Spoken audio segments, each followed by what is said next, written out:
특별히 지난 한 주간 동안 메르스 때문에 여러분 아마 정신이 없었을 것입니다. 어떻게 우리나라 이런 일이 있게 되는가? 사우디아라비아는 원래 발병 국가니까 1천여 명 가까이 전염 환자가 있지만 우리나라가 세계에서 세 번째로 지금 이 전염 확진 환자가 많습니다. 거의 믿겨지지 않는 그런 상황이죠. 왜냐하면 우리나라가 얼마나 의학이 발달되어 있습니까? 의료 선진국이라고 말하고 있죠. 그런데 국가 방역 체제 자체가 다 구멍이 난 것 같습니다. 근데 이것은 아주 의외의 일입니다. 왜냐하면 사우디아라비아에서 우리나라가 워낙 멀리 떨어진 데다가 기후나 이런 것도 정말 다르죠.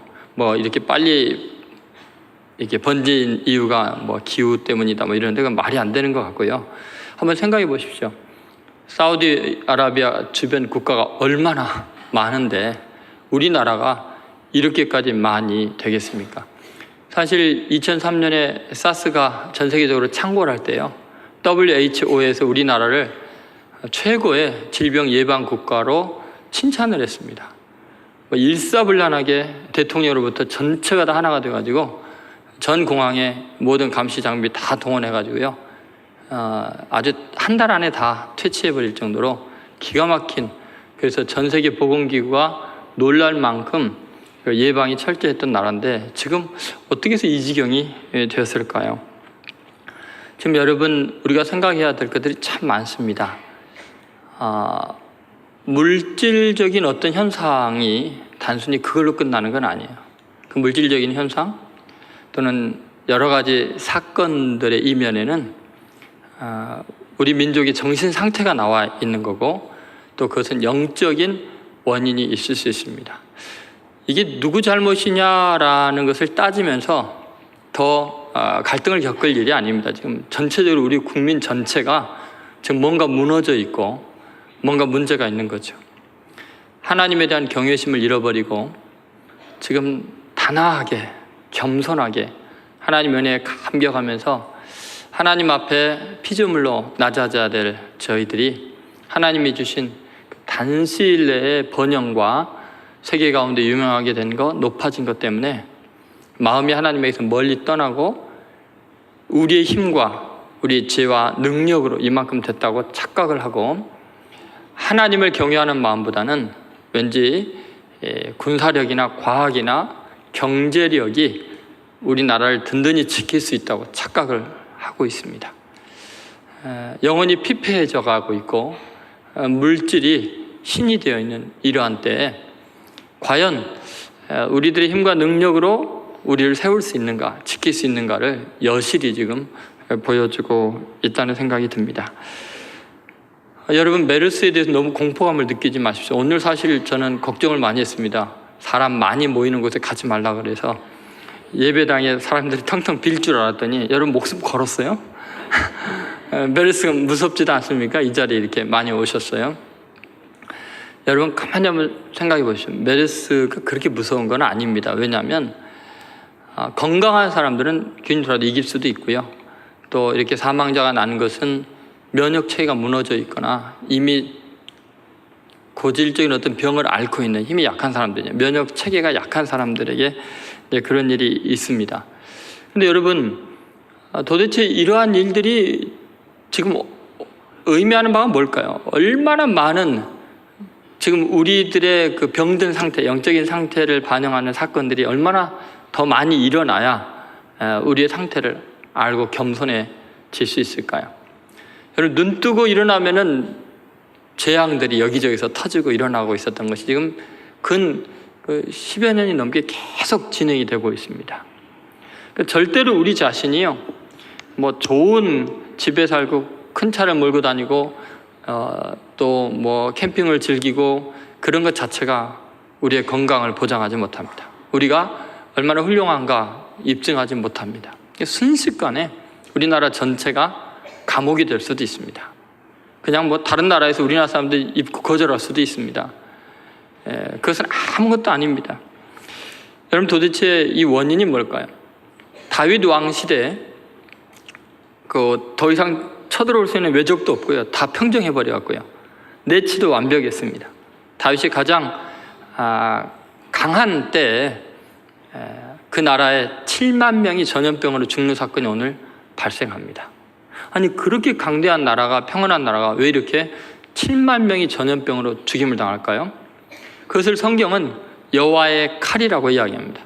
하나님의 칼이 다윗과 그 백성을 내리친 거죠. 그래서 전염병이 창궐했다고 이야기를 하죠. 여러분, 전염병이 그 발병 원인이 영적이라고 이야기하고 있는 거거든요. 다윗이 조치를 취하는 것도요, 그 전염병을 치료하는 근본적인 방법을 예배로 이야기를 합니다. 오늘 본문 22절에 보면 다윗이 물론 하나님의 사자가 알려준 거죠. 그래서 깨달았지만 그런 이야기를 하죠. 22절 한번 보시죠. 22절에 같이 있습니다. 다윗이 오르난에게 이르되 이 타작하는 곳을 내게 넘기라. 너는 상당한 값으로 내게 넘기라. 내가 여호와를 위하여 여기 한 제단을 쌓으리니 그리하면 전염병이 백성 중에서 그치리라 하니. 여러분, 제단을 쌓고 예배를 드리면 전염병이 그친다라고 이야기를 합니다. 도대체 어떻게 이 전염병과 예배가 연결이 될까요? 도대체 이유가 뭘까요? 그 이유가 있습니다. 이 전염병이 창궐하게 된 데는 근본적으로 이 영적인 문제가 있었던 거거든요. 그게 뭐냐면 다윗이 인구조사를 한 겁니다. 근데 인구조사 자체가 문제가 아니죠. 왜냐하면 출애굽기에도 보면 인구조사가 나오고요. 역대상 이 앞부분에도 보면 벌써 인구조사가 진행이 되고요. 민수기 자체는 백성을 수를 센다는 거 아니에요. 이미 인구조사는 수없이 진행이 되었습니다. 그런데 다윗 때 이때 행한 인구조사는 왜 하나님의 진노를 샀을까요? 그 인구조사가 그 당시에 다윗의 영적인 상태와 그 이스라엘 백성들의 그 마음의 교만한 상태를 잘 드러내주고 있기 때문에 그렇습니다. 요압이 다윗의 명령을 싫어했습니다. 인구조사를 좀 해라 하니까 거절을 하려고 그랬습니다. 아니, 왕이시여, 당신이 원하면 더 많은 백성 하나님이 줄 텐데 왜 하라고 하십니까? 그거에 대해서 다윗은 강행을 하죠. 거절을 하고. 근데 그 다윗의 인구조사가 도대체 뭐를 의미하는가? 5절을 보면은 그 의미를 조금 알 수 있을 것 같습니다. 5절 같이 있습니다. 요압이 백성의 수효를 다윗에게 보고하니 이스라엘 중에 칼을 뺄 만한 자가 110만 명이요 유다 중에 칼을 뺄 만한 자가 47만 명이라. 여러분, 지금 다윗이 인구조사할 때 주안점이 어디에 있었어요? 무슨 숫자만 파악한 거예요? 자, 분명히 뭐라 그래? 칼을 뺄 만한 자라고 이야기합니다. 이게 의미하는 바가 뭘까요? 예전에는요, 다윗이 그런 이야기를 했어요. 하나님을 제대로 믿고 영적으로 성숙했을 때, 그때는 뭐라 하냐면은 너는 칼과 단창으로 내게 나아오거니와 나는 만군의 여호와의 이름으로 내게 나아간다. 다시 말해서 다윗이 예전에 신앙이 정상일 때는, 위기와 환란이 있을 때는 하나님을 자기의 힘으로, 만군의 여호와의 이름으로 살았던 사람이, 하나님 의지하고 산 사람이지 내 군사가 몇 명이냐, 칼이 얼마나 강하냐, 무기가 뭐냐가 중요한 게 아니었어요. 하나님을 의지하고 있었어요. 자랑은 하나님의 이름밖에 없었어요. 그랬던 다윗이 하나님이 승리를 주시고 복을 주셨더니 그 마음이 어느새 교만해져 가지고 자기의 힘을 자랑하는 거죠. 여러분, 왕의 영광은 그 백성의 수요겠죠. 또 왕권이 철통같이 유지되는 것은 어쩌면 칼을 잘 쓰는 용사들이, 군사들이 많으면 자기가 완전하게 왕권을 유지할 수 있다고 생각할 수 있습니다. 다윗의 마음이 하나님을 떠나서 고대 근동의 세속적인 왕들처럼 자기의 군사력을 의지하기 시작했던 거죠. 그걸 자랑하고 싶었던 거죠. 그리고 평화 시에 그렇게 많은 군사를 더 많이 확보하기를 원해서 인구를 좀 동원한다는 것은 지금 많은 노동력을 확보해서 자기 자신을 위한 뭔가를 획책하고 있다는 거죠. 여러분, 왕이, 그것도 하나님 마음에 합한 다윗 왕이 이 정도로 세속적인 가치를 추구하고 있다면 그 백성들은요, 말할 것도 없습니다. 그 다윗 왕 밑에 있는 장관들, 그리고 많은 백성들이 힘 있는 자들은요, 지금 권력이 최고고 돈이 최고고 세상적인 힘이 최고라고 생각하죠. 누구 하나 하나님 경유할 사람이 없는 상태예요. 하나님께서요, 다윗이 의지하는 그 사람들을 쓸어버리시는 거죠. 네가 군사가 그렇게 자랑하느냐? 한순간에 7만 명을 쓸어 가십니다. 아마 다 진멸하려고 작정하신 것 같습니다. 그렇게 죽어간 백성들 또한 다윗하고 똑같겠죠. 최고의 다윗이 그 정도라면요, 나머지 사람들 물어볼 것도 없습니다. 전부 다 한 나라가 가치관이 병들어서 물질적이고 세속적이고 자기 힘을 자랑하고 자기를 의지하면서 하나님을 배반하고 있는 그런 시대였습니다. 여러분, 로마 제국을 한번 생각해 보세요. 인류 역사상요, 가장 완벽한 제도와 법으로 무장한 정말 철옹성 같은 제국이 로마였습니다. 그런데 여러분, 그 로마 제국이요, 순식간에 무너져 내리기 시작합니다. 어떤 외적의 침입에도 가장 강력했던 제국이 무너진 이유에 대해서 도대체 우리는 뭐라고 설명해야 될까요? 그거에 대해서 이 에드워드 기번이 이렇게 이야기한 적이 있습니다. 우리의 나라의 지금 현재 상황과 너무나 비슷하죠.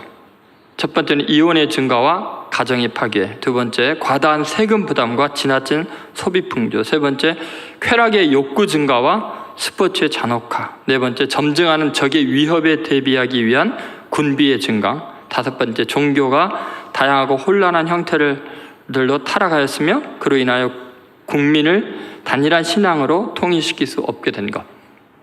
여러분, 이 종합적인 현상들이 지금 다 우리나라의 증상으로 그 각 항목에서 전 세계의 탑을 달리고 있는 아주 로마 시대를 방불하게 하는 그런 모습을 보이고 있습니다. 여러분, 이것을 한번 잘 생각해 보십시오. 지금 우리에게 일어나는 일은 메르스의 문제가 아니에요. 전염병의 문제, 그건 하나님의 아주 중대한 경고일 수 있습니다. 그것은 뭐냐면 지금 영적으로 굉장히 약해진, 지금 면역력이 바닥 상태에 있는 거죠. 전 세계 많은 사람들 중에서 지금 우리 국민들이 정서적으로 굉장히 안정이 안 되어 있다는 거예요. 근데 그 근본적인 이유는 하나님을 신뢰하지 않냐고 자꾸 인간끼리 힘겨루기라는 거예요. 숫자 느리고 통장에 잔고 의지하고 얼마나 많은 것을 소유하고 있느냐로 자신의 존재감을 찾으려고 하고 있기 때문에 다윗 왕의 모습과 우리의 모습이 별다를 바가 없다는 것이죠. 그래서 주님께서 오늘 우리에게 여러 가지 경고를 하셨습니다. 최근에 여러분, 우리나라가 지금 가뭄이 얼마나 극심한지 아시죠? 신명기에도 분명히 하나님의 경고하셨듯이 하나님을 떠나서 다른 것을 숭배하고 다른 것을 추구하면 하나님께서 그 좋은 땅에 가뭄을 내려서 하나님이 심판하겠다고 했는데, 여러분 지금 우리나라 곳곳에 지금 그 댐들을 보세요. 다 밑바닥을 드는 거. 북한은요, 말할 것도 없고요. 남과 북이 다 하나님을 떠나 있습니다. 북한은 아주 사상적으로 하나님을 대적하는 그런 모습이고요. 이 남한은 아주 물질 만능에 교회 이름을 욕되게 하고 하나님을 만홀히 여기고 심지어 이 동성애 문제까지도요, 전혀 지금 이 백성들이 문제시 여기지 않을 정도로 극심하게 타락되어 있습니다. 이러한 때 여러분, 우리의 상태가 뭔가를 생각해 보십시오. 레이 프리차드라는 분이 은밀한 공격이라는 책을 쓰는데 거기 아주 중요한 이야기를 하고 있습니다. 너무 순진하게 굴거나 자만하지 말라. 우리는 쉽게 바닥에 넘어질 수 있다. 자만심, 그 자신에 대한 신뢰를 잊어버려라. 이는 헛된 것이다. 그 대신 깊이 하나님을 신뢰하라. 이렇게 이야기했습니다. 여러분, 우리는 다시 근본적인 원인을 찾아야 됩니다. 잠언 17장 22절에 이런 유명한 말씀이 있죠. 같이 읽어보겠습니다. 마음의 즐거움은 양약이라도 심령의 근심은 뼈를 마르게 하느니라. 여러분, 이 말씀을 잘 보세요. 지금 심령의 근심이 뼈를 마르게 한다. 지금 돈은 많이 갖고 있고 권력은 있는 것 같은데 심령에 하나님을 경외함이 없고 하나님과 관계가 깨어져 있으니까요, 사람들이 뼈가 마르고 있는 거예요. 면역 체계가 다 무너지고 있는 거예요. 그러니까 작은 것에도 그대로 질병에 노출되고 허약한 심령. 여러분, 세계에서 최고로 잘 사는 것 같고 멋있게 환경을 꾸민 것 같은데 지금 한국 사람들의 심령이 황폐해진 것이, 심령이 지금 뼈를 마르게 하고 있는 그런 상태입니다. 왜냐하면 하나님을 대적하니까요, 근본적으로 의지할 리가 없는 거죠. 이것이 지금 하나님의 칼이 우리를 향해서 지금 내리쳐지고 있다는 무서운 하나님의 경고로 메르스니 가뭄이니 지금 대형 사건이 계속해서 우리에게 진행이 되고 있습니다. 이러한 때 우리는 정신을 바짝 차려야 되죠. 기도해야 될 때이고 예배를 회복할 때입니다. 그래서 우리가 생각할 것 첫 번째는 중요한 건 뭐냐면 하나님의 칼이 우리를 향해서 있을 때는 예배의 기회를 놓치지 말라는 것입니다. 15절 말씀을 한번 보시죠. 15절 같이 읽겠습니다. 하나님이 예루살렘을 멸하려 천사를 보내셨더니 천사가 멸하려 할 때 여호와께서 보시고 이 재앙 내림을 뉘우치사 멸하는 천사에게 이르시되 족하다. 이제는 내 손을 거두라 하시니 그때 여호와의 천사가 여부스 사람 오르나의 타작 마당 곁에 선지라. 여기 보면요, 하나님의 칼, 여호와의 천사의 칼이 예루살렘 향하여 있고 그것을 하나님께서 멈추라고 하십니다. 그리고 7만 명이 죽은 사건 이후에 하나님께서 이 재앙 내림을 뉘우치사 이렇게 표현되어 있습니다. 사실 성경에 이런 표현이 되어 있다는 것 자체가 불경스러운 일이죠. 만학자들이 신인 동형론으로 해서 하나님이 인간처럼 이렇게 뉘우쳤다라는 표현을 통해서 하나님의 마음을 이해하기 위해서 이런 표현들이 있다는 것인데, 여러분 한번 생각해 보세요. 하나님이 이 재앙 내림을 뉘우치사. 하나님도 뉘우칠 일을 하십니까? 창세기 6장 6절에 보면 인간 지으심을 한탄하시고 후회하셨다라는 표현이 나옵니다. 여러분 도대체 하나님께서 이런 표현을 하실까요? 왜 이렇게 힘든 표현들이 성경에 나오는 걸까요? 우리가 믿는 하나님은 완전하신 분이 아닌가요? 네, 여러분 이 표현은 놀랍게도 인간이 범죄하고 난 뒤에만 이런 표현이 나옵니다. 다시 말해서 하나님의 후회라는 표현은 지금 인간이 범죄하고 잘못한 다음에 마땅히 받아야 될 인간의 범죄에 대한 징벌을 하시고 그 징벌을 돌이키기 위해서 표현한 겁니다. 하나님이 마치 완전하시지 못한 분인 것처럼 느껴질지라도 멈추기를 원하시는 거예요. 죄를 인간이 짓고 마땅히 다 진멸되어야 되는데도 불구하고 하나님은 그것을 돌이키기를 원하시는 거죠. 여러분 자식이 잘못하면, 그리고 정말 잘못된 길로 가서 그 인생이 망칠 것 같으면 말로 해서 안 되면 어떻게 해요?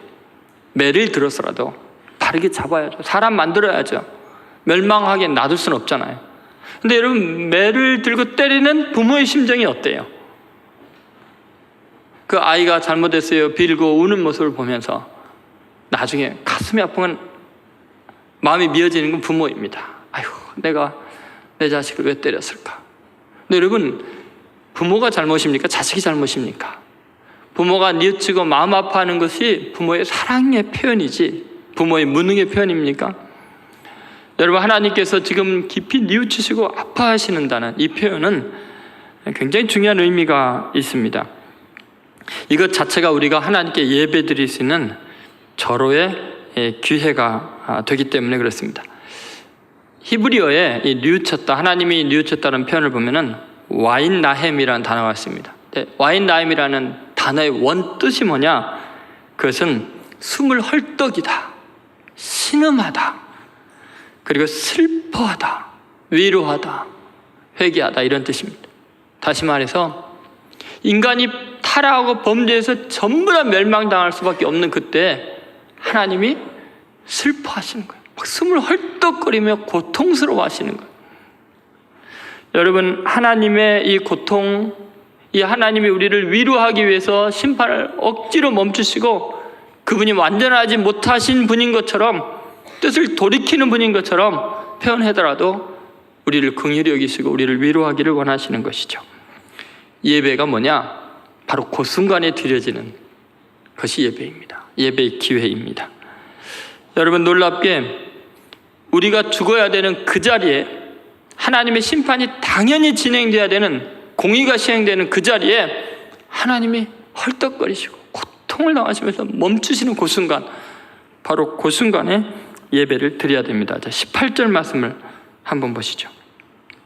18절 같이 읽습니다. 여호와의 천사가 갓에게 명령하여 다윗에게 이르기를, 다윗은 올라가서 여부스 사람 오르나의 타작 마당에서 여호와를 위하여 제단을 쌓으라 하신지라. 여러분 지금 제단을 쌓으라 하라고 이 기회를 놓치지 말고 지금 요 순간에 예배하라고 하는 그때가 언제일까요? 자, 16절을 보면 그 순간이 언제인지 나옵니다. 16절 같이 있습니다. 다윗이 눈을 들어보매 여호와의 천사가 천지 사이에 섰고 칼을 빼어 손에 들고 예루살렘 하늘을 향하여 편지라. 다윗이 장로들과 더불어 굵은 배를 입고 얼굴을 땅에 대고 엎드려서 하나님의 칼, 심판의 칼날이 예루살렘에 향하여 있는 그때에 다윗과 장로들이 더불어서 베옷을 입고 이제 회개하는 기회를 갖게 됩니다. 그 멈추는 그때 뭐를 해야 될지 모를 때 여호와의 사자가 다윗에게 알려주라고 갓 선지자에게 예언을 해주는 거죠. 빨리 이때 제단을 쌓으라고.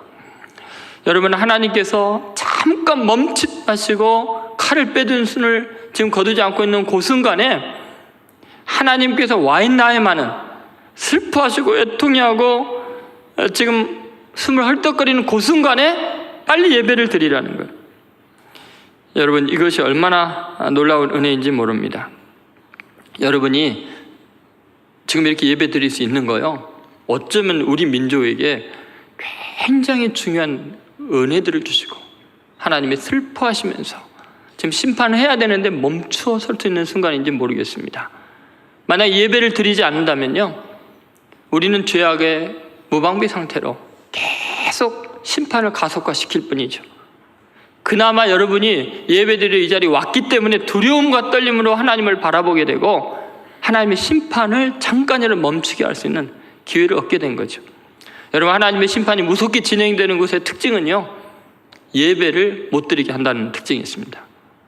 여러분, 하나님의 무서운 심판이 임할 때 하나님의 얼굴 완전히 돌려버렸을 때 일어난 현상 보세요. 공산주의가 한 지역을 하나님의 도구로 심판하는 그 과정들을 보세요. 제일 먼저는 예배당 불사르고 예배 못 드리게 하고 예수 믿는 사람 잡아 죽이는 거죠. 하나님의 진노의 손길을 멈출 수 있게 하는 예배를 금하는 것부터 하지 않습니까? 그렇기 때문에 여러분의 생애에 지금 예배를 드릴 수 있는 것 자체가요, 이거 기회입니다. 하나님의 은혜입니다. 여러분, 또 이렇게 메르스가 창궐한다고 하는데도 예배 드리는 것 자체가 여러분의 마음속에 하나님의 애통함이 있고 은혜가 있기 때문에 여러분이 예배 드리고자 하는 마음이 생기는 거죠. 다윗은 뭐 할 줄도 몰랐죠. 그런데 그렇게 여호와의 사자가 갓을 통해서 알려주신 것입니다. 그러므로 여러분, 예배를 하나님 앞에 소중하게 여겨야 됩니다. 이 민족이 다시 예배를 회복해야 돼요. 미국이 지금 아주 여러 가지 그 청소년 범죄와 또 국민들이 흉폭하게 되고 굉장히 많은 범죄가 일어나는 원인 중에 하나가, 흔히들 이야기하잖아요. 케네디 대통령이 헌법에 의해서 국공립학교에서 예배를 못 드리게 하고 성경을 못 가르치게 한 뒤부터 이 청소년 범죄와 국가 전체 범죄가 어마어마하게 늘어나게 되죠. 9.11 사태 때 그 큰 충격을 받고 학교에서 선생님들이 모여서 예배를 드리고 회개의 기도를 하기 시작했습니다. 그리고 그것을 학교 방송을 통해서 아이들이 듣도록 했던 거죠. 그때요, 분명히 그것은 국가 헌법과 주정부 헌법을 어기는 게 되는데 반기독교 단체들에서 왜 헌법을 어기면서 예배를 드리냐고 항의를 했다가 전 국민의 비난을 받았습니다. 지금 이때 우리가 하나님께 예배하지 않으면 살 길이 없지 않냐, 예배 드리지 않아서 오늘 우리가 이렇게 심판을 받게 된 것이 아니냐, 그러면서 다시 예배 운동이 일어나기 시작합니다. 여러분, 우리가 하나님 앞에 예배 드릴 수 있는 것 자체가 은혜 중에 은혜입니다. 하나님의 심판의 칼이 좀 멈춰서 있는, 그리고 하나님이 숨을 헐떡거린 이 순간에 우리는 예배할 수 있다는 것 자체로 하나님께 감사하고 어떤 일이 있어도 이 예배를 포기하지 않는 여러분 되시기를 주의 이름으로 소원합니다. 두 번째, 예배 대가입니다. 여러분, 예배는 분명히 나의 것으로 나의 희생이 있는 정성 들인 예배가 온전한 예배이지요. 22절을 한번 보겠습니다. 22절 같이 읽겠습니다. 다윗이 오르난에게 이르되 이 타작하는 것을 내게 넘기라. 너는 상당한 값으로 내게 넘기라. 내가 여호와를 위하여 여기 한 제단을 쌓으리니 그리하면 전염병이 백성 중에서 그치리라 하니, 여기 오르난의 타작 마당에서 그 상당한 값을 먹이라고 이야기합니다. 그 자리에 하나님의 제단을 쌓고 거기서 예배를 드리려고 하니까 잠깐만 빌려주라는 게 아니에요. 이 땅값 다 주겠다는 거죠. 여러분, 놀랍게도 다윗이 그렇게 이야기했더니 오르나는 왕이 요청하는데 이 나라를 위해서 예배를 드리는데 어떻게 이게 제가 제공하지 않겠습니까? 값없이 다 드리겠습니다 하고 그런 이야기를 합니다. 23절 같이 한번 읽어보겠습니다. 오르나니 다윗에게 말하되 왕은 취하소서 내 주 왕께서 좋게 여기시는 대로 행하소서. 보소서 내가 이것들을 드리나이다. 소들은 번제물로, 곡식 떠는 기계는 화목으로, 밀은 소제물로 삼으시기 위하여 다 드리나이다 하는지이다. 여러분, 이렇게 다 가지라고 왕이 예배드리고 이 민족의 재앙을 지금 멈추게 하기 위해서 예배드리는데 제 것 다 드리겠습니다. 자기의 모든 산업 근간을 다 바치겠다는 거예요. 근데 다윗이요, 그 오르날의 충성스러운 말을 듣고도 이렇게 거절하죠. 24절 말씀 같이 읽겠습니다. 다윗 왕이 오르난에게 이르되 그렇지 아니하다. 내가 반드시 상당한 값으로 사리라. 내가 여호와께 드리려고 내 물건을 빼앗지 아니하겠고 값없이는 번제를 드리지도 아니하리라 하니라. 여러분, 이 말씀 보면요, 다윗이 예배가 뭔 줄 아는 거죠. 상당한 대가를 치르고 예배 드리겠다는 거예요. 지금 여러분이 이 자리에 앉아 있는 것도 그 각오하고 오신 거죠? 이렇게 사람 많은데 오면 어쩌려고요? 메르스 전염되면 어쩌려고요? 죽으면 죽으리다 하고 예배 드리는 거죠? 마스크도 안 끼고 계신 분들은 뭐예요? 그죠? 여러분 한번 생각해 보세요. 상당한 값을 치르리이다. 여러분, 예배는요, 분명히 가장 귀한 시간을, 가장 귀한 물질을, 내 몸을 하나님께 온전하게 드리는 것이 예배입니다. 남는 시간 어차피 오갈 데 없으니까 예배 드리는 거 예배 아니에요. 그거. 그 취미 생활이죠. 예배는 목숨을 거는 겁니다. 예배는 가장 귀한 내 것을 하나님께 드리는 겁니다. 물질이요, 헌금 드리면서요, 이거 있어도 그만 없어도 그만인 커피잔 한 컵 정도 그런 것을 예물이라고 생각하십니까? 여러분, 누구에게 만약에 수고했다고 봉투 건네주면서요 커피잔 한 잔 줘보세요. 하나님은 그 사람만도 못합니까? 여러분, 예배는요 상당한 값을 치르는 거예요. 여러분, 시간, 지금 이 자리에 나와 있는 이 시간은요, 야외 갈 수 있는 거, 회사에서 여러 가지 모임 있는 거, 중요한 회의 있는 거, 중요한 사람 만날 거 다 포기하고 내 하나님이 가장 소중하기 때문에, 가장 위대한 분이기 때문에 그분을 만나기 위해서 다른 약속 다 취소하고 오는 거죠. 여러분이 더 중요한 사람이 주일 이 시간에 만나자 그러면 예 알겠습니다 하고 예배 취소한다면 그건 예배가 아니에요. 그 다음 주에 와서 예배 드려도 그건 예배가 아니에요. 예배는요 상당한 대가를 치르는 거예요. 내가 이 회사에서 잘리면 잘리리라. 내가 의지했던 사람에게 버림을 받으면 버림받으리라. 상당한 대가를 치르는 것이 예배죠. 언제든지 양보할 수 있다면 그게 무슨 예배예요? 더구나요, 내 몸을 드리는 게 예배죠. 로마서 12장 1절에 보면은 그런 말씀이 있습니다. 같이 읽겠습니다. 그러므로 형제들아, 내가 하나님의 모든 자비하심으로 너희를 권하노니 너희 몸을 하나님이 기뻐하시는 거룩한 산 제물로 드리라. 이는 너희가 드릴 영적 예배니라. 여러분 보면요, 내 몸을 드리는 게 영적 예배라는 거예요. 그냥 내 마음만 하면 되지 그게 아니에요. 몸 들으리라고 나거든요. 이 말은 무슨 말이냐면 함께 모여서 원금 각처에서 힘들어도 와서 함께 예배드리는, 몸들이 모여있는 이것이 영적인 예배라는 거예요. 이게 합리적인 예배라는 거예요. 나 혼자 교회 가면 인간관계 복잡하고 시험에 들고 그냥 하나님께 혼자 예배하면 돼. 그 예배 아니라는 거예요. 상당한 대가를 치르기 위해서 힘들어도 오해받아도 인간관계 복잡해도 예배당에 나와서 몸들을 드리는, 함께 교제하는 것, 이것을 예배라고 이야기하고 있습니다. 여러분, 하나님이 가장 기뻐하셨던 예배 중에 하나가 창세기 22장에 나오죠. 하나님께서 아브라함에게 내 사랑하는 독자 이삭을 번제로 바치라.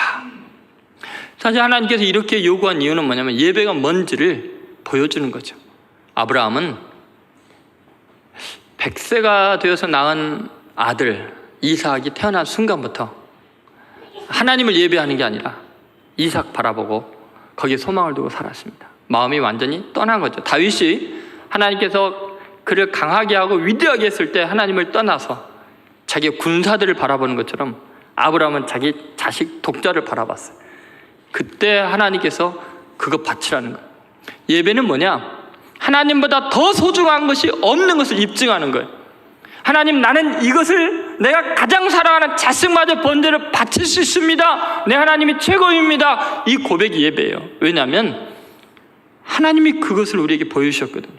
우리가 예배 드린다는 거, 하나님의 칼이 멈춰서고 진노가 멈춘다는 건 뭐냐면 하나님이 자기 외아들을 십자가에 못 박아 죽게 하셨거든요. 자기 생명보다 귀한, 가장 귀한 독생자를 희생해서 우리가 진멸당할 자리에서 면케해주고 그 외아들을 희생의 어린 양으로 피 흘려 죽게 함으로써 우리를 사랑하시고 우리를 구원해 줬거든요. 그것을 붙들고 그것을 의지하는 것이 예배입니다. 그걸 기념하는 게 예배예요. 그런데 여러분, 아직도 내게 하나님보다 귀한 것, 예수님보다 귀한 것이 있다면은 그걸 예배하는 거죠. 하나님을 예배하는 게 아니지요. 맞습니까? 틀립니까? 여러분, 예배라는 것은 내 인생에 하나님이 가장 소중합니다. 내 하나님 없으면 안 됩니다. 더 이상 어떤 것도 우상이 될 수 없습니다. 이삭도 우상이 될 수 없고요. 많은 군사들도 우상이 될 수 없습니다. 내 재물도 내 소망이 아닙니다. 하나님 한 분으로 족합니다. 그래서 예배를 양보를 못하는 거예요. 그래서 목숨을 걸고 예배를 드린 거예요. 수많은 순교자들이 났던 것이 예배 때문 아니에요. 하나님 안 믿고 그냥 충성하면 되겠습니다, 이 한마디 말을 못해서 얼마나 많은 사람들이 순교를 당했습니까? 예배라는 것은 하나님이 내 인생의 최고의 가치로 경배를 받는 거예요. 그래서 상당한 대가를 치르지 않으면 예배가 될 수 없어요. 바로 여러분, 아브라함이 모리아산에서 이삭을 바치기로 결단한 그 순간 하나님이 멈추라 하시고 이제야 네가 나를 경외한 줄 아느라고 예배를 받고요, 그 이삭을 통해서 천한 만민의 복의 근원이 되게 하십니다. 바로 그 장소가 오늘 오른날의 타작 마당이에요. 아브라함이 지금 이삭을 잡으려고 하는 그 땅이 다윗이 상당한 값을 치르고 하나님께 예배하려고 하나님이 정해놓은 그 자리에 지금 하나님이 왜 거기서 멈췄을까? 왜 거기서 여호와의 사자가 칼을 들고 멈춰서 예배를 기다릴까요? 아브라함을 생각하신 거예요. 아브라함의 언약을 생각하는 거예요. 이삭을 바쳤던 그 믿음을 다시 보고 싶은 거예요. 다윗이 그 일을 행하죠. 나중에 솔로몬 성전을 지은 곳이 바로 그곳이에요. 하나님은 예배를 도대체 어떠한 자세로 드리는가? 상당한 대가를 치르면서라도 예배를 포기하지 않기를 원하시는 거죠. 여러분, 예배는 액세서리가 아니에요. 해도 되고 안 해도 되고 아니에요. 목숨을 걸고 가장 소중한 내 이삭을 내 기쁨이고 내 소망인 것을 바칠 각오를 하고 드리는 게 예배지요. 그럴 때 하나님이 재앙을 멈추게 하는 거예요. 그럴 때 하나님이 보호해 주시고 우리의 방패가 되시는 거죠. 여러분, 꼭 예배 대가를 치르시면서 경건한 예배를 드심으로 모든 재앙을 멈추게 하고 하나님의 은혜를 경험하게 되기를 주의 이름으로 소원합니다. 세 번째, 예배의 결과입니다. 여러분, 도대체 예배의 결과는 뭘까? 26절, 29절에 자세히 나와 있습니다. 근데 이 예배의 결과 중에 놀라운 것이 이제 하나님의 이 재앙의 칼, 여호와의 칼이 칼집에 꽂히는 거예요. 재앙이 멈추게 되는 놀라운 은혜가 있습니다. 26절에서 27절 같이 읽어보겠습니다. 다윗이 거기서 여호와를 위하여 제단을 쌓고 번제와 화목제를 드려 여호와께 아뢰었더니 여호와께서 하늘에서부터 번제단 위에 불을 내려 응답하시고 여호와께서 천사를 명령하심에 그가 칼을 칼집에 꽂았더라. 여러분, 여호와의 칼, 진노의 칼을 누가 멈추게 할 수 있겠습니까? 아니, 뭐로 하나님을 막을 수 있겠어요? 하나님의 심판이 작정되면 놀랍게 응답받는 예배, 불로 응답하는 예배, 성령의 역사가 있는 예배가 재앙을 멈추게 하는 놀라운 기적이라는 줄로 믿습니다. 예배의 결과는 여호와의 칼을 칼집에 꽂게 하는 놀라운 기적이 일어납니다. 재앙을 멈추게 하죠. 근데 여러분, 이것이 의미하는 바가 뭘까요? 이것은 다윗의 영성이 회복되었다는 그 의미예요. 다시 말해서 하나님에 대한 경외감, 하나님을 두려워하는 마음이 생겼다는 것을 의미합니다. 예배의 결과가 뭐냐? 하나님에 대한 경외감이죠. 그 내용이 오늘 본문에 잘 나와 있습니다. 30절 보시면 다윗이 놀라운 반응을 보이고 있습니다. 같이 읽겠습니다. 다윗이 여호와의 천사의 칼을 두려워하여 감히 그 앞에 가서 하나님께 묻지 못하더라. 여러분, 다윗이요, 하나님과 얼마나 가까웠던 사람입니까? 하나님을 나의 방패요, 나의 힘고 내 요새라고 여기면서 하나님께 소망을 두고 살았던 사람입니다. 그런데 그가 복을 많이 받고 하나님의 보호하심 가운데 승리를 거듭하면서 다윗의 마음이 교만해질 때 일어난 현상이 뭐냐면, 감히 자기가 왕이라고 해서 하나님의 보호를 받는다고 해서 하나님을 맘먹으려고 했던 거죠. 하나님 두려운 것을 잊어버리고, 하나님 사랑을 많이 받다 보면, 하나님의 보호하심을 받다 보면 우리 마음속에 우리가 죄인인 것, 우리가 피조물인 걸 잊어버리고 하나님을 경외하지 않을 수가 있습니다. 자기도 모르게 그렇게 병들 수가 있다는 거예요. 다윗이 예배를 온전하게 드리면서 깨달은 게 뭐냐? 감히 여호와께 묻지도 못할 만큼 하나님이 두렵게 느껴진 거예요. 영성이 회복된 거죠. 살아난 거죠. 여러분의 마음속에 하나님을 향한 경외감이 있습니까? 나는 한갓 죄인이요 피조물에 불과한데 그 살아계신 하나님 앞에 진멸당하지 않은 것이 기적이라는 생각이 있습니까? 하나님에 대한 경외감이 있다면 예배 제대로 드리는 것입니다. 여러분, 주의 전에 와서요, 함부로 떠들지 마세요.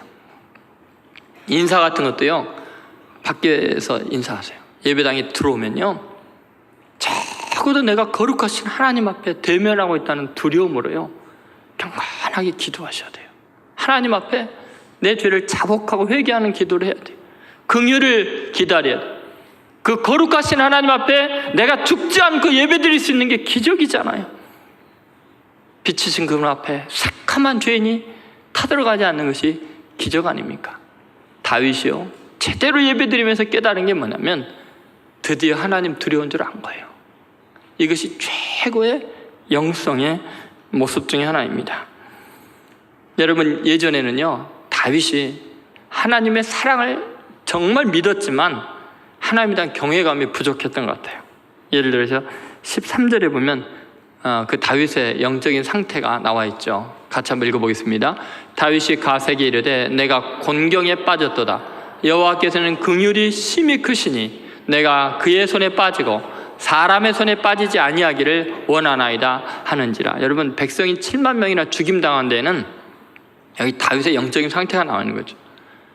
사람 두려운 줄을 알면서 하나님 두려운 줄은 모르는 거죠. 하나님이 자비하시다는 것은 사실이지만 하나님을 경외하고 두려워하는 자에게 자비하신 거죠. 하나님 앞에 방자에 행하고 자기의 힘을 의지하는 믿는 사람이라고요? 예외함 없습니다. 그 하나님의 엄유하심, 공의로우심은 하나님 앞에 무례히 행하는 자들에 대해서 엄중하시죠. 그러니까 내가 차라리 자비로우신 하나님의 손에 빠지지 사람의 손에 빠지지 않겠다, 이 말은요, 엄밀한 의미에서 영적으로 내가 사람들에게 쫓기고 사람들에게 창피당하는 것보다 하나님에게 당하는 게 낫겠다, 하나님의 한 측면만 한 거죠. 사랑의 하나님만 한 거죠. 하나님의 공의에 대해서는 몰랐던 거죠. 자기가 얼마나 교만하고 죄인인지도 모르고 하나님 앞에 방자에 행하고 나갔다가 그 백성이 7만 명이나 죽고, 아니 전멸당할 뻔한 위험에 노출된 거죠. 여러분, 이게 얼마나 큰 복인가 보세요. 왕이, 고대 근동의 최고 강력한 왕이 두려운 대상이 생겼습니다. 하나님 무서운 줄 압니다. 그러면 여러분, 백성들은 얼마나 벌벌 떨까요? 그 강력한 왕 다윗 왕이 감히 하나님께 묻지도 못하고 벌벌 떨고 있는 모습을 보면서 그 백성들이 얼마나 애통해하면서 회개하며 하나님 두려운 줄 알았을 거예요. 다윗 왕마저 두려워하는 하나님이라면. 여러분, 한 나라가 복을 받으려면 지도자들이 하나님 두려운 줄 알아야 합니다. 하나님 무서워서 대통령이 무릎을 꿇고 이러한 위기 때 통곡을 하며 기도한다면 장관들의 마음이 두려워하지 않겠습니까? 백성들이 겸비해지지 않겠습니까? 한 가정이 복을 받으려면요, 그 가장이 하나님 앞에 무릎을 꿇고 두려움으로 예배드리고 벌벌 떠는 모습 보면요, 자녀들은 다 바르게 돌아오게 되어 있습니다. 여러분, 이 민족이 복을 받으려면 지도자들이 하나님 두려운 줄 알아야 됩니다. 예배의 가장 가장 중요한 결과는 뭐냐? 이 왕이 하나님 두려운 줄 아는 거예요. 백성들 앞에 그 모습을 보인 거죠. 이것이 복받은 모습입니다. 세 번째 예배의 결과는 백성의 가치를 새롭게 깨닫게 된 거죠. 17절에 보면 다윗이 놀라운 고백을 합니다. 이제 완전히 근본적으로 다윗이 바뀐 걸 알 수 있습니다. 17절 같이 있습니다. 하나님께 아뢰되 명령하여 백성을 계수하게 한 자가 내가 아니니까 범죄하고 악을 행한 자는 곧 나니이다. 이 양떼는 무엇을 행하였나이까? 청하건대 나의 하나님 여호와여 주의 손으로 나와 내 아버지의 집을 치시고 주의 백성에게 재앙을 내리지 마옵소서 하니라. 여러분 17절 앞부분에 보면 왕이 범죄하고 악을 행한 자는 내가 아닙니까? 라고 이야기합니다. 여러분 지도자가 그 모든 원인을 나라고 생각하고 회개하면 그 민족이 사함을 받습니다. 희망이 있습니다. 지도자가 누구 때문이라고 하는 순간부터 그 나라는 두 쪽이 나고 세 쪽이 나고 재앙이 계속될 수밖에 없습니다. 다윗의 훌륭한 점은 그것입니다. 이 백성이 무슨 죄가 있습니까? 내가 교만했고 내가 힘을 자랑했고 내가 의지한 것이 사람이었기 때문에 이 재앙이 있었습니다 하고 회개할 때 놀랍게 하나님의 긍휼이 임한 거죠. 근데 더 놀라운 사실은 이제 백성에 대한 이 다윗의 시각이 바뀐 것입니다. 17절 하에 보면 뭐라요? 백성을 뭐라 그랬어요? 이 양떼는 무엇을 행하였나이까? 여러분 백성을 예전에는 뭘로 생각했어요? 자기 일꾼으로, 군사로, 자기의 권력의 아주 중요한 수단으로, 자기 치부의 수단으로 이용하려고 했습니다. 그런데 이제는 목자의 심정으로 돌아가는 하나님의 양떼를 본 것입니다. 그리고 17절 중간에 보면 차라리 주의 손으로 나와 내 아버지 집을 치시고 그 다음 뭐라고 나왔어요? 주의 백성이 내 백성이 아니야. 옛날엔 내가 숫자 세고 내 힘의 상징인 백성이었지만 이제는 주님의 백성, 내 백성이 아니고 하나님의 백성입니다. 지도자가요 국민을 하나님의 백성으로 하나님의 사람들로 알고 목자의 심정으로 돌아가면 거기에 긍휼과 하나님의 은혜가 임하는 거예요. 예배만이 이걸 가능하게 합니다.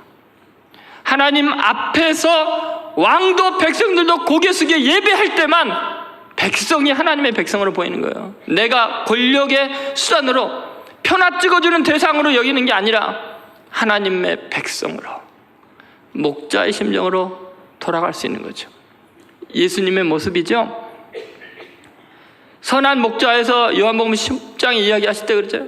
나는 선한 목자이기 때문에 양들을 위해서 목숨을 버리노라. 다윗이 차라리 나와 내 아비 집을 치시고 내 양떼들을, 내 백성들, 주의 백성들을 치지 말아달라고 그런 회개의 역사가 일어났습니다. 저는 이 민족의 대통령으로부터 장관들로부터 또 회사의 CEO들로부터 또 모든 목회자들 그리고 가장의 모든 한 사람 한 사람들이 이 심정으로 돌아가기를 바랍니다. 하나님 경외할 줄 알고 바른 예배가 회복되면 반드시 이 모든 재앙이 그치고 다시 하나님의 나라가 이 땅에 임하게 될 줄로 믿습니다. 그렇게 새롭게 예배를 회복하고 이 재앙을 물리치는 귀한 성도들 되시기를 주의 이름으로 축원드립니다.